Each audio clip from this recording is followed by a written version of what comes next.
금일은 어르신을 모시고 의왕시에 있는 서울구치소 거기를 다녀와 봤습니다. 점심 때문에 간 거고요. 추어탕을 잘하는 데가 있다 그래가지고 거기 모시고 서울구치소 부근이기 때문에 갔다 왔어요. 어르신분들 같은 경우는 박근혜 전 대통령 지금 서울구치소에 계시죠. 이 부분을 굉장히 안타까워하고 분노하시고 그런 부분이 있어요. 거기를 꼭 가야 되겠다. 조금 떨어져 있긴 한데 백운호수에서 의왕 서울구치소까지는 먼 거리거든요. 지금 여기는 구치소 입구고요. 옆에는 주차장인데 차가 한 3분의 2 정도가 차 있고 여기 보시면은 박근혜 대통령 건강하십시오. 국민이 원하는 박근혜 대통령 무죄 석방. 그 밑에는 플랜카드가 크게 해가지고 현 정부에 대한 비판 단체 쪽에서 이렇게 만들어가지고 태극기 부대라고 그러죠. 그분들이 많이 여기 오신다라고 해요. 식사를 아주 맛있게 먹고 한번 다녀왔는데 그냥 평온한 분위기다. 민주당과 자유한국당 간에 4월 15일 격전이 예상되고 있다. 뉴스에 대한 부분을 이야기 드리면은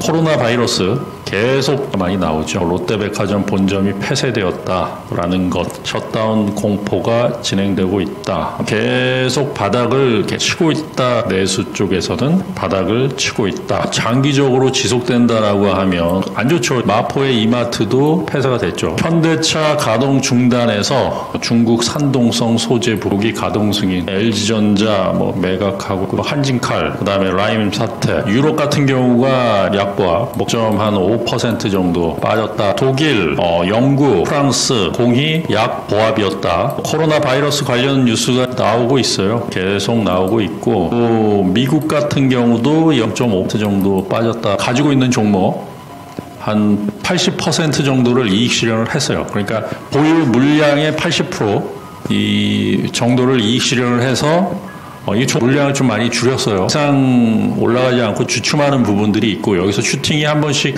나오기를 기다렸는데 현재까지 수익금이 이게 굉장히 커요. 1년 벌 거를 거의 다 벌었어요. 가지고 있는 물량들이 있기 때문에 이 모자이크 처리를 할 거고요. 전전일 배팅에서 전일 움직임이 없어서 그냥 나온 종목들이 몇 종목 있어요. 또 이제 좀 쉴까 이렇게 생각을 하고 지인분한테 전화를 했거든요. 상당한 수익을 거둔 트레이더. 시장 판단에 있어서 제가 굉장히 도움을 많이 받으세요. 편안하게 사실 수 있는 분이시고 전화를 1시간 10분 정도를 통화를 했어요. 작년 4분기 미국과 중국이 무역 합의가 이루어지는 부분들이 있어서 4분기 말 12월, 1월 시장을 보고 있다. 배팅을 조금씩 하고 있다라는 이야기죠. 2012년, 13년 풀몬을 가지고서 주식으로 상당한 부분을 늘리고 그리고 나서 안 하셨어요. 그리고 요즘에 보고 있다. 그러니까 여러분들 중에 장기 투자 관점으로 보는 부분들은 도움이 굉장히 많이 될 수 있어요. 지금 현재 시장 상황을 비관적으로 안 보고 있고요. 그러니까 이 얘기를 오픈하기는 좀 그래요. 근데 잡을 기회를 지금 보고 있는 거거든요. 4차 산업에 대한 이야기를 좀 많이 했어요. 스타트업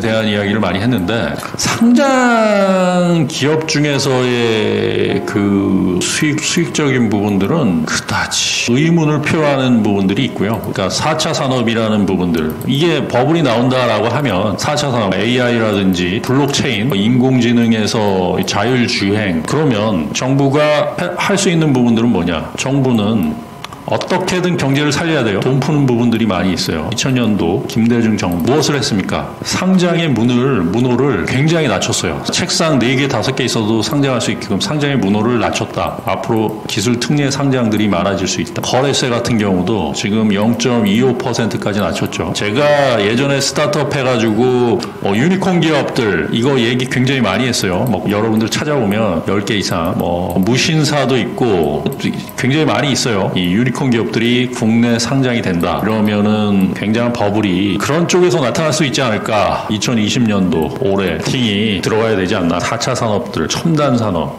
그 정부에서 돈을 풀어가지고 육성할 수 있는 부분들, 자산주 이런 것들은 잘 안 보시더라고요. 이 김대중 정권 때는 직장을 다녔어요. 전혀 주식이라는 부분을 몰랐어요. 이분은 1999년, 8년 이때 IMF 때 하셨어요. 증권사 다니시면서.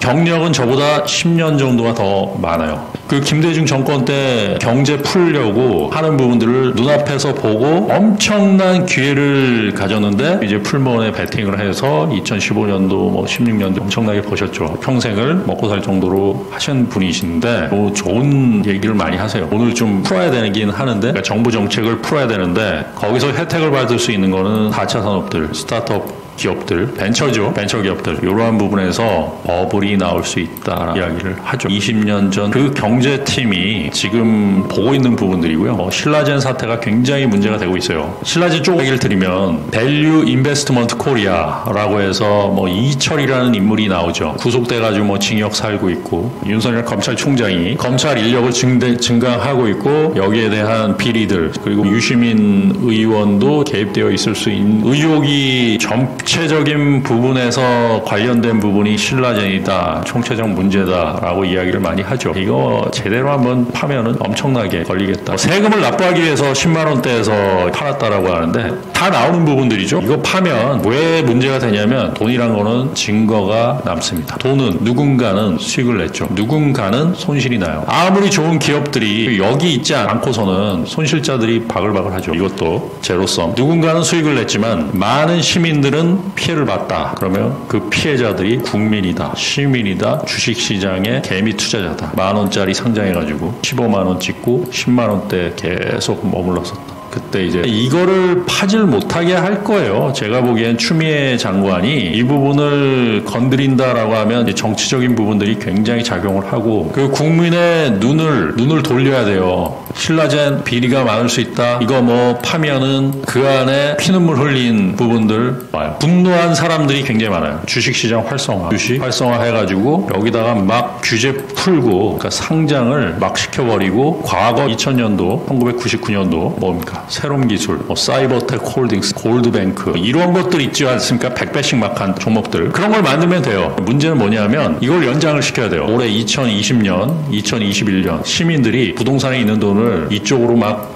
쏟아붓게끔 얘네들이 기술 특례 상장이다 모든 완화 정책들을 다 부어버려야지 이 신라젠을 덮을 수 있거든요. 그렇기 때문에 국민들이 신경을 안 쓰게끔 왜냐하면 여기서 뭐 막 무너지고 이러면은 난리가 나는 부분들 엄청나게 기회를 주는 거예요. 국민들한테 엄청난 기회를 줄 수 있다라고 봐요. 그렇기 때문에 올 한 해는 여러분들한테 기회가 상당한 대한민국에서 버블의 기회가 상당히 올 수 있다. 이게 다 정치적인 부분이 이 경제에 작용하는 부분이거든요. 여기서 무너져가지고 막 버벅대고 우리나라 경제 개판이고 이러면 어떻게 되냐면 현 정권 심판이 굉장히 빨라질 거예요. 보수 지지자분들이 봤을 때는 경제 개판이죠. 개판인데 주식시장 보면은 좌파 지금 현 집권당 봤을 때는 경제 괜찮네. 왜냐하면 전 세계 주식시장이 호황이거든요. 미국이라든지 일본, 유럽, 독일이라든지 프랑스, 영국 전부 주식시장이 뭐 거의 신고가 부근이에요. 이 부분 뭐 유동성이 워낙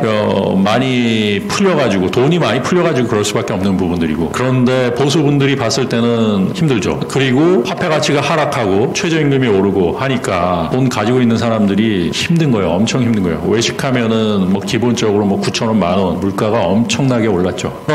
주식시장은 내리기가 쉽지가 않아요. 아주 개판인데도 소공동, 롯데백화점 문 닫고 이마트 문 닫고 화폐 가치가 하락해가지고 돈이 엄청나게 풀렸어요. 정부에서 돈 너무 많이 푼 거예요. 홍선 있기 때문에. 그러면은 지금 주가는 이게 내린다라고 해가지고 어디까지 내릴까? 그러니까 저점 매수만 잘하면은 돈은 계속 벌 수 있는 부분들이거든요. 화폐 가치가 그만큼 하락을 했으니까. 대신에 저피별 자산주들 뭐 이러한 부분들을 보는 게 아니라 첨단 산업들, 돈이 몰리는 부분들, 4차 산업, 관심 있는 부분, 블록체인, AI, 자율주행, 그리고 스타트업 기업들 이런 데로 돈이 막 쏠리고 있으니까. 유니콘 기업들 보면요. 1조에서 10조 가치 정도 되는 기업들이 있다라고 하는데 이런 기업들 보면은 그냥 유통 관련 기업인데 화장품 기업인데 그런데 그 안에 보면은 그 안에 고객들을 끄집어내는 부분들을 보면은 그 안에 AI가 들어가고요. 블록체인을 거기다가 융합시킬 수도 있는 부분들이고 데이터 3법과 관련된 부분들도 고객 데이터를 가지고서 데이터를 취합해가지고 그거를 이용을 할 수 있는 게 바로 AI가 들어가는 부분들이에요. 그러니까 기존에 보면 그냥 동떨어져가지고 유통하면은 택배에서 하고 다른 데서 하고 그런데 얘네들 같은 경우는 물건과 유통, 입점업체와 유통과 우리가 그러한 부분들을 모두 융합시킨 거죠. 데이터를 취합해서 뛰어난 인재들, 뭐 택배에 관련된 뛰어난 인재들, 배달에 관련된 뛰어난 인재들, 음식에 관련된 뛰어난 업체가 들어가고 거기서 고객 만족을 시키는 부분들이 좀 더 편해지고 좀 더 빨라지고 좀 더 정확해진다라고 할 수 있죠. 그런 부분들이 앞으로 상장이 된다라고 하면 기술 특례 부분을 많이 넓히고 거래세를 낮추고 정부에서 할 수 있는 부분들은, 왜냐하면 신라젠 이거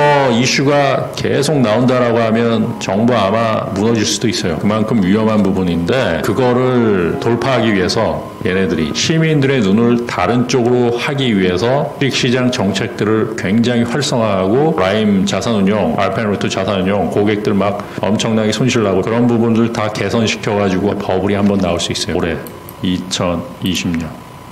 여러분들이 신라젠을 보면 말도 안 되는 이 종목이에요. 제가 봤을 때는 앞으로 스타트업들 정부 정책을 해서 규제를 낮추고 특례 상장들 그거를 굉장히 활용을 많이 하고 엄청난 대한민국의 버블이 나타날 수 있다. 부자가 많이 탄생할 수 있다. 정치와 경제의 이해관계를 정확하게 파악하고 그리고 시장의 패션을 읽는 사람만이 부자가 될 수 있다라고 저는 봅니다. 근데 이렇게 많이 해도 구독자가 안 는다. 즉 박스넷 할 때 제가 글 써가지고 11년도 같은 경우 뭐 차화정 그때 글 쓰면은 한 10,000명에서 50,000명 막 그 정도 읽거든요. 엄청나게 읽고 추천수가 뭐 100에서 500개. 그러면서 돈을 같이 번 거예요. 유튜브는 사람을 볼 줄 모른다. 그러니까 사기꾼에 집중되어 있다라고 저는 말씀을 드립니다. 돈을 못 버는 사기꾼만의 사기꾼들의 노름에 중요한 거는 그때 왕창 버셔야 된다라는 말씀을 드립니다. 프로는 돈에 의해서 움직인다. 돈 그 이상 그 이하도 아닙니다. 성투자하십시오.